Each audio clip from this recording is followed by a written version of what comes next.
What happens when the very foundations of faith-based entertainment are rocked by shocking allegations? When the music that once felt like a sanctuary suddenly carries the weight of a painful truth?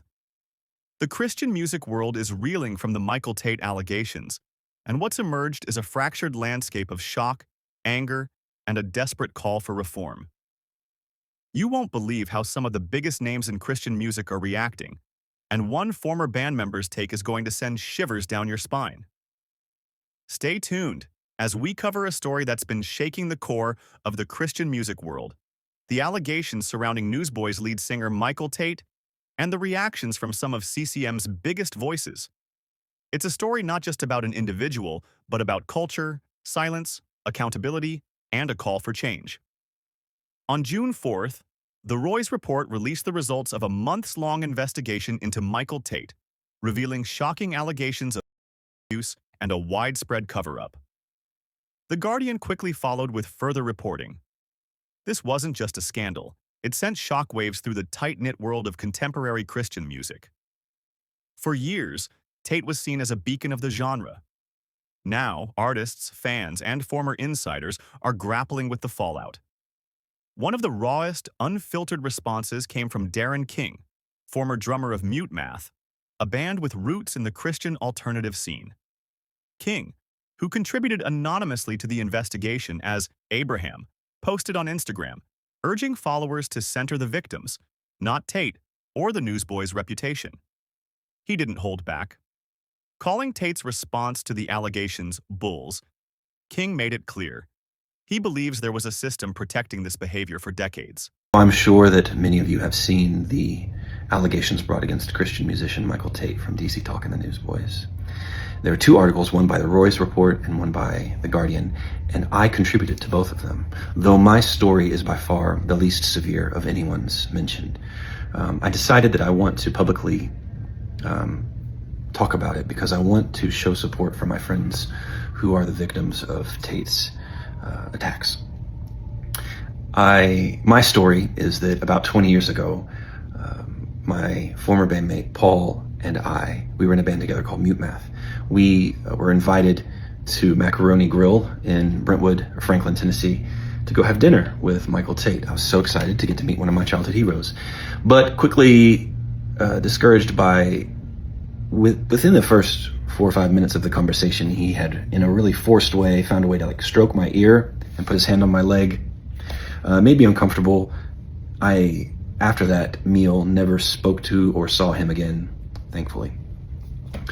But about 10 years after that, a dear friend of mine confided in me a story of actual sexual assault that took place at Michael Tait's house, that my friend was the victim of, to clarify.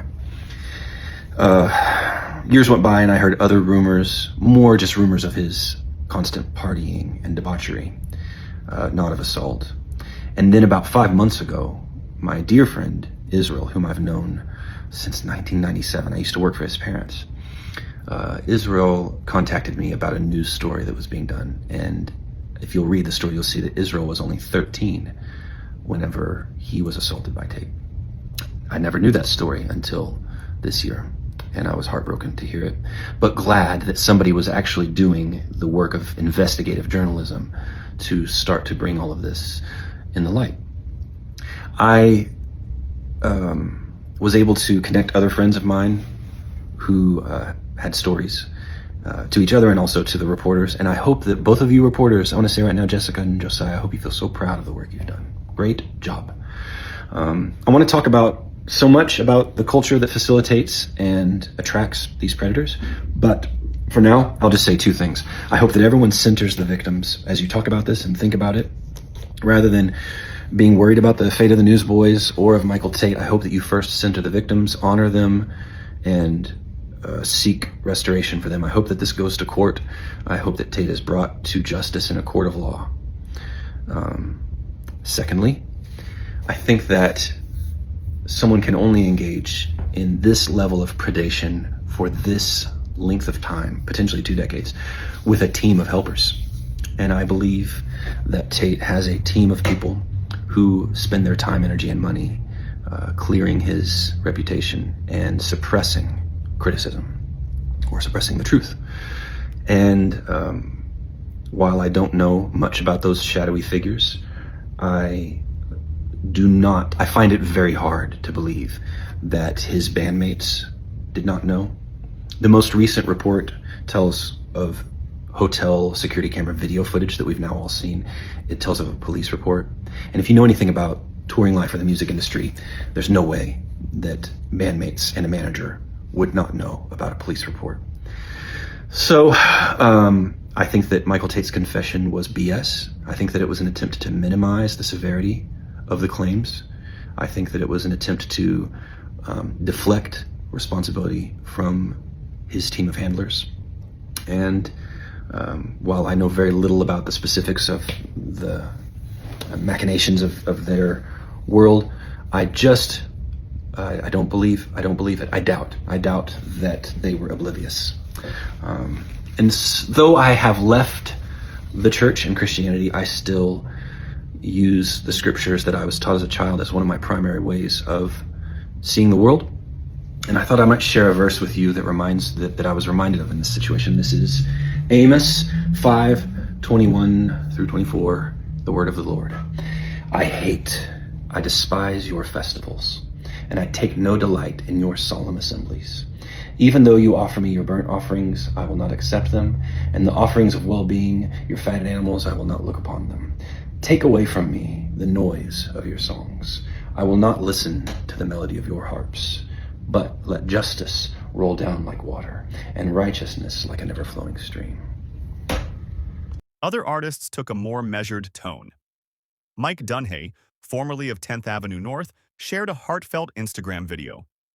He said he was shocked by the allegations, suggesting many in the industry knew about Tait's sexuality, but not the alleged abuse. Still, Dunhay called for transparency and reform. Secrecy always destroys, he said, urging artists and believers to live with vulnerability rather than fear. I want to say this about the state of the CCM industry. Been inspired by my friend Matt and been asked a lot about my opinion on some things. And I want to say this. I've been in the CCM industry since 2007 when my band got signed, and I've seen a lot of good and some not so good.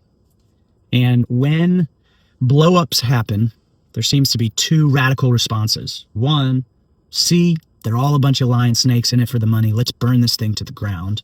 Or two, this defiant defensiveness. Hey, who are we to judge? God uses broken people. I want us to hold some tension in the middle. One, consequence and condemnation are two different things. We can hold people liable for their actions, that they would experience the consequence of those actions while not condemning them. That's why we have to forgive everyone, not so that we look over what they've done, but so that we can see it rightly. When we forgive, we're no longer looking for vengeance, we're looking for proper justice. Does that make sense? Two, it's all about integrity, right? So many people ask me, hey, so-and-so, are they legit? Are they legit? Are they really legit? A better question is to say, do they walk in integrity? Are they the same off stage, on stage, backstage, around the stage? And that leads to the third point. Secrecy always destroys. We are not made to live in secret. I was astonished by some things that came to light because I know people, and I couldn't believe what I was hearing. The Guardian interviewed me asking about this and that and this, and I'm going, are you serious?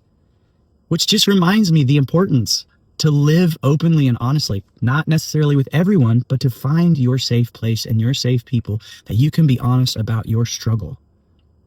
Hebrews 12 doesn't say, you run with perseverance the race marked out for you. It says, let us run the perseverance marked out for us. We are being built into a temple of God's Spirit.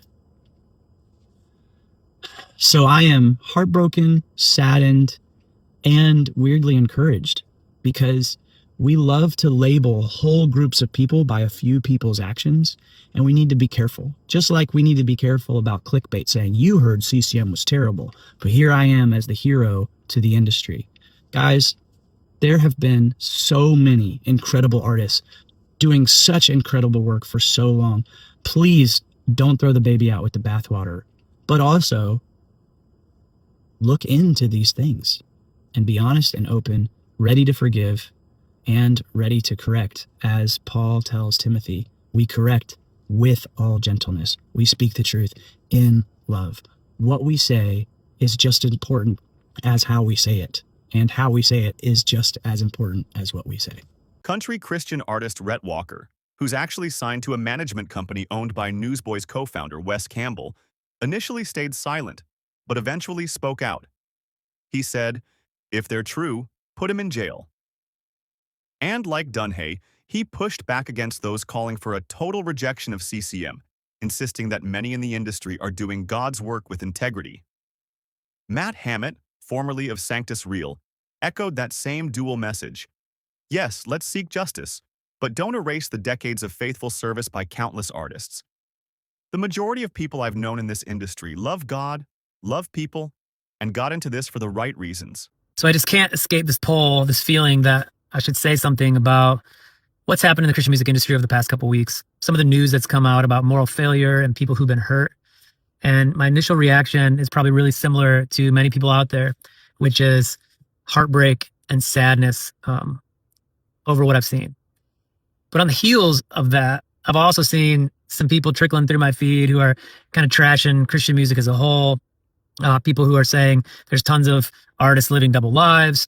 I even saw a headline from someone saying they hope the entire Christian music industry crumbles, which is just totally ridiculous.